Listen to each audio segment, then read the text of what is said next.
ওই সাহাবী বলে, ওমর তুমি কি কখনো কাঁটা যুক্ত পথ দিয়ে হেঁটেছ? যেই পথে ডাইনে কাঁটা বাঁয়ে কাঁটা, সরু রাস্তা, এমন জায়গা দিয়ে তুমি হেঁটেছো কিনা? কয় হ্যাঁ হেঁটেছি।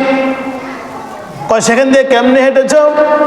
ওমর বলেন, যখন সেই কাঁটাযুক্ত সরু পথ দিয়ে হেঁটেছি তখন কাপড়টা গুছাইয়া শরীরটাকে সংকুচিত করে, কাপড়গুলোকে গুছাইয়া সংকুচিত করে সেখান দিয়ে হেঁটেছি। কারণ আমি যদি আমার শরীরকে সংকুচিত করে না নেই, কাপড়গুলোকে সংকুচিত করে না নেই, তাহলে কাঁটার মধ্যে আটকাইয়া যাবে। এই জন্য সাবধানে সেখান দিয়ে হাঁটতে হয়। সেই সাহাবী ডাক দিয়া কয়, ওমর দুনিয়ায় চলার পথে কত হারাম তোমার সামনে আসবে, কত অন্যায় তোমার সামনে আসবে, কত অপরাধ তোমার সামনে আসবে।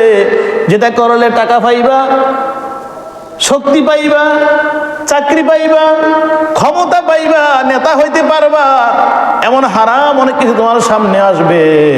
এই সেইগুলোকে প্রতিহত করে আল্লাহর ভয় অন্তরে ধারণ করে দুনিয়ার জীবনে সাবধানে চলতে হবে। এটার নাম হইল তাকওয়া। সুবহানাল্লাহ। এটার নাম কি? তাকওয়া। আল্লাহ রাসূল বলেন, আত-তাকওয়া হাহুনা, আত-তাকওয়া হাহুনা, আত-তাকওয়া হাহুনা। আল্লাহর ভয় এখানে, আল্লাহর ভয় এখানে, আল্লাহর ভয় এখানে। যাদের হৃদয়ে আছে আল্লাহর ভয়, তারা কবু পথ হারা হয় না। আল্লাহর প্রেম ছাড়া এই দুনিয়ায় কারো কাছে কোনো কিছু চায় না।